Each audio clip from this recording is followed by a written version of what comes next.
Hi, welcome to On Second Thought. I'm Nikki. I'm Eladio. And today we're talking about the debauchery of the Roman elite.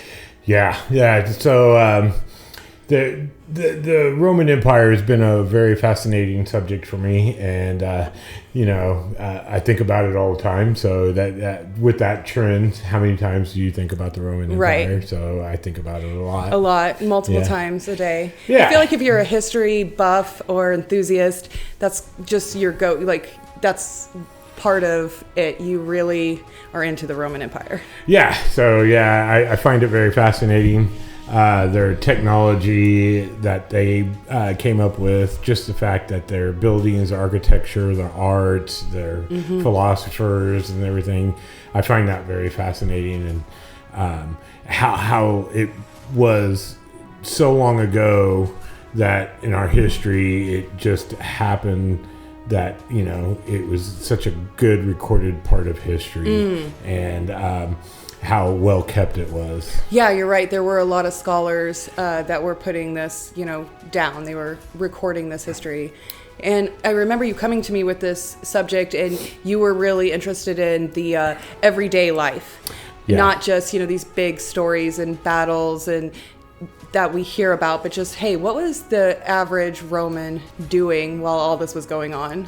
Yeah, and that always fascinates me too, because I think about it today's times, like, when people are living in big cities and the rent is high, and how are these pizza delivery guys and fast food workers living and getting by in New York City or something like that? Yeah, because I know there's a cost of living scale, but it feels like it outweighs it. Yeah. And I feel like, I hear a lot of stories about people sharing apartment buildings and stuff like that. So when I was doing a little bit of research about it, almost in Roman times, that's what the poor people were doing. They were sharing they were living in these complexes that had multiple dwelling areas with no restrooms, bathing. You were sharing something and probably sharing a courtyard, and they're probably eating fast food because right. But I think that's a good comparison, New York City, because you have these different areas in New York. You have like the Upper East Side, it's very elite, but there's also other areas that is more for the working class. There's this like divide, like we saw in Rome, where they were divided by hills, not just their separation in wealth. They were literally divided by this space. And I feel like it's almost like a parallel deal, where they just you could basically copyright do a photocopy of today's time in Roman times and compare a lot of the comparisons. Yeah, there's a lot to compare, just the separation. How far different. We're not talking about really a middle class. We're talking about this huge gap, like we see with like Jeff Bezos or Elon Musk. Right. And these billionaires versus, somebody, we would probably be considered like living in the countryside, because we're outside of the big city. Right. And all of that. Yeah. Yeah. And, it fascinates me. Like I wanted to get more involved in the stuff that they don't do in movies. They kind of hint on it a little bit, but they don't go into the description of like these people's everyday life. Yeah, and one show that I think is really good at highlighting that, and I know it takes a lot of like fictional liberties, but the series Rome from HBO, it did really well at showing you the difference in how they lived. So I never watched Rome. I watched Spartacus. You gotta watch Rome. You have to watch Rome. And that's on my list to watch. So it's it didn't go on near long enough. From what I understand, it was very expensive production, but it was so good. And these people living in their mansions on top of the hill, they had wild parties. I think by our standards today, we would be shocked. Oh yeah. I'm shocked at some of the parties Right. people throw it out, like P. Diddy. Oh, yeah. Okay. So, Yeah. maybe. Yeah. Yes. That's a really, again, great comparison. I think that Yeah. that's some stuff that was going on. The elite have no governor. Yeah. Money, Yeah. money talks. Yeah. You get away with a lot when you have that level of money. For sure. Yeah. For sure. Wild parties where they ate, to gluttony, where they would excuse themselves to go throw up and come back. They ate and lounging on chase lounges. Oh, yeah. They would eat crazy exotic animals. I think I read flamingo tongue. Oh, my God. So because they were traveling outside of this little area, they were Right. going into, what's modern day Africa. And so they were getting these animals. They did have, leopards and, Yeah. we know that from the Colosseum and, Right. the fighting with lions. And so they were, if you had the money, it was kind of like over COVID with Tiger King and how many people were like, oh, I could own a tiger for $2,000. Cool. Let's do that. Let's do that. Yeah. Ate my kid. Right. Yeah. So, so I wanted to touch base of what an everyday life was like for a Roman individual that was not part of the elite. That would. So I just learned that their names were the plebeians. Yeah, they call them plebs for Plebs, short. okay. Yeah, yes. So that was the poor. Mm-hmm.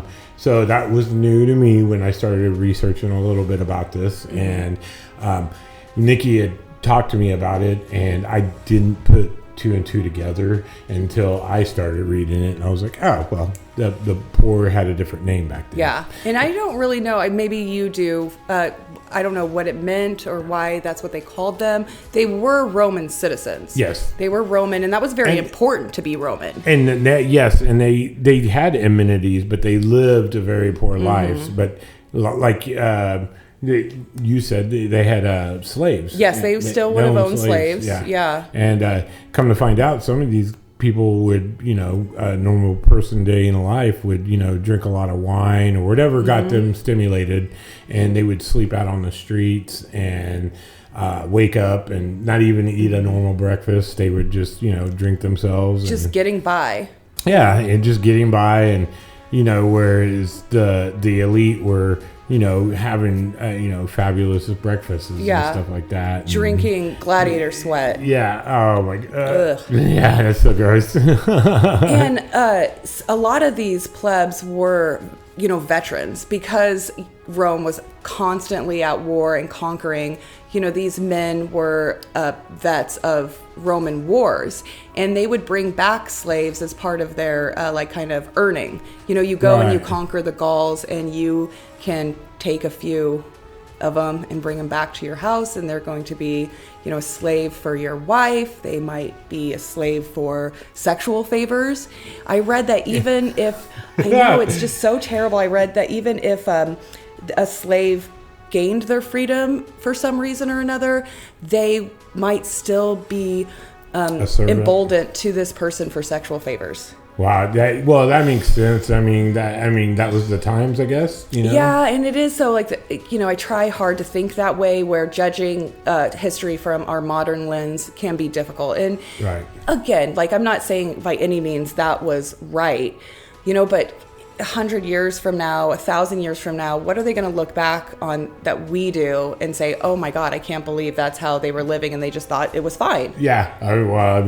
Right now it's kind of the same situation. Yes. It's always, what do you say? Sounds familiar. Yeah, sounds familiar. Yeah. It's almost a photocopy. Things just don't truly change. And even this, we're, talking about history, and we're just 1 in a million people that just love these sort of topics. And we see it hey, history just keeps repeating itself, but nobody just does anything about it. Yeah. And I feel like I'm part of the common folk. So, for them back in the day, in Roman times, they were living in stacked apartments, and they didn't have bathrooms. They didn't have kitchen or anything. So what I was reading, they were these people, some of them had their own place, but it was very low amenities, and if they lived in the city, they all shared everything, and they would have to go to the public bath house. And to me that sounds very horrible, because I'm so jealous that I got my own bathroom, and I can take 3 showers a day. Yeah. But I think like one of the maybe like benefits of living like that is I think it probably created a lot of community. Yeah. Where everybody was in this central location, cooking, washing their clothes, and they kind of gathered in this courtyard. And it probably did create some kind of community. And I think that's important when, we don't have to get into it now in the future, but I think that's important to understand as you start to, understand why the Costa Nostra became a thing. Like why, the Italians have this very deep-rooted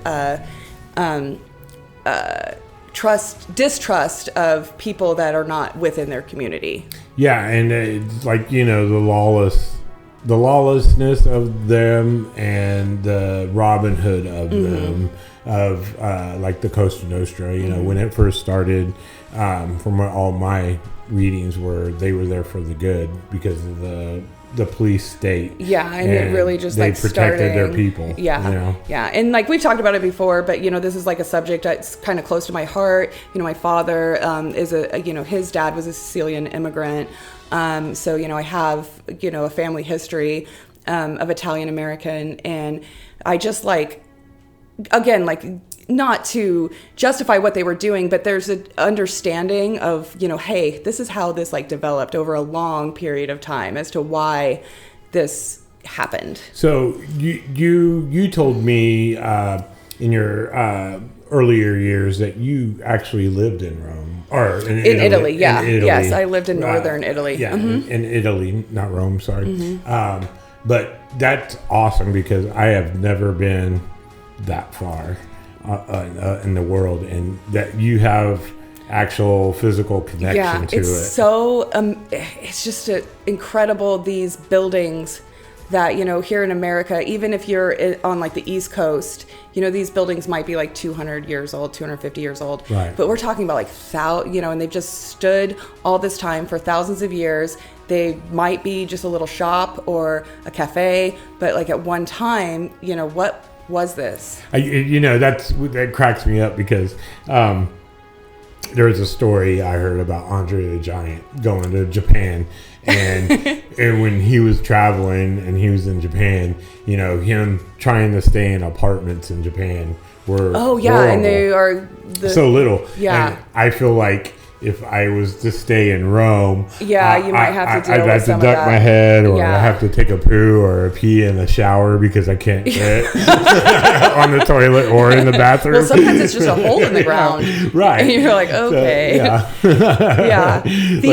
Going through doorways, I'd have my shoulders, I got stuck. Yeah, it's not really. Yeah, especially Sicilians, they tend to be kind of on the shorter side. Yeah. Well, and my wife, Jen, her family lives on the East Coast, a lot of her family, and I met some of them, and they are little dudes. But so much of what we see in Italy is left over from the higher class, because they were building with things like stone and concrete, and it survived. Where the plebs, their homes were made of wood. They were very susceptible to fires. Yes. So none of that remains anymore. We have a lot of information now about how the wealthy live their lives, but for archaeological evidence of the plebs, it's kind of far and few between. I know they've been doing a lot in Pompeii. They're finding more about just the average dude. Yeah, Pompeii was a really good bring up, because I remember seeing pictures of people when the volcano went, and them getting trapped in ash, and I was like, oh, okay, well, those were the poor people, and they couldn't get away, and they couldn't, they weren't far enough away from that disaster of an event. And I remember seeing one where a couple were together. And I was like, oh man, that is or like the like super mothers sad. for like protecting their children. Right. Yeah. I recently heard of a new, they're still discovering stuff in Pompeii, and two that they unearthed recently. It was they know it was a woman and a man, but they believe based off of the evidence there that he probably was a slave and she was wealthier because she was clutching her jewels.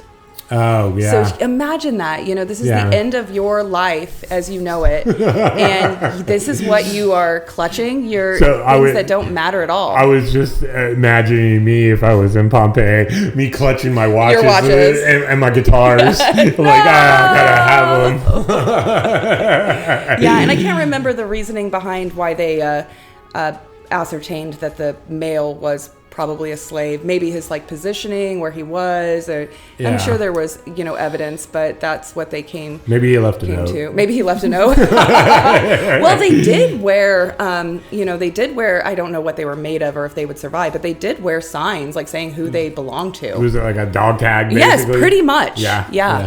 That wouldn't surprise me. So yeah, it's just crazy. Did they have tattoos back then? That far? Probably. I mean, I kind of was looking into that recently, and how far tattoos went back. I don't know whether it was really popular in Rome, but it was definitely. The Egyptians were doing it. Well, yeah, the Egyptians were doing it, and I know the Aztecs and stuff, and the Mayans were doing that. I mean, I know the Gauls would paint themselves, whether or not they actually tattooed their bodies. So the Romans would have definitely come in contact with people who were tattooed.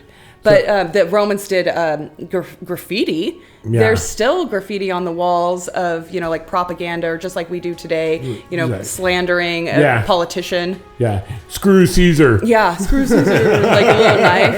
Hey, you better watch your back. Yeah. You're Caesar. Watch your back. Yeah. Hey, man. Watch out, bro. Yeah, it's large. And so how, everyday life people who were trying to get into a higher position or a higher part of life, was that common in the plebs? I mean, I'm sure it happened, but probably not. Everything back then was based on your name, and who you could say you were related to. To advance yourself, you would have to join the military, right? You could join the military, and you could get, accolades from your service, but I still don't think it would have made you enough money. It might get you, attention. I don't know if it would have made you enough money to move hills, but I think that you would just have to come into money some other way. Yeah, maybe find a secret coin stash. Yeah, an inheritance, or I don't know, stealing it. I just feel maybe there was a lot of misdirection back then, and it was easy to get by with misdirection because there was no real. I mean, I'm sure they had background checks and stuff, but it wasn't solid kind of background checks. So I feel like you could have been born one name and made up your own name and said that you were somebody that you were not. Yeah, I think it was a lot about sales because Julius Caesar, he did have a lineage, but he claimed he was descendant from Venus. We know that's bull crap. Venus wasn't a real being. He wasn't descended from her. So yeah, I mean, but at that time they had so much belief in that, and you sell it well. They're like, oh yeah, he should rule us. He's Venus's cousin. Yeah. Well, I mean, that's what cracks me up is all the made up God talk that they had with the mini gods and everything. Gods. But that's, I find that relatable because the American Native Indians and the Mayans and the Aztecs, they all had mini gods as well. They just didn't praise the one God. And the Greeks and the Romans, they all had mini gods they bowed down to. So I feel like that was a thing back then, even though that, none of these cultures intertwined.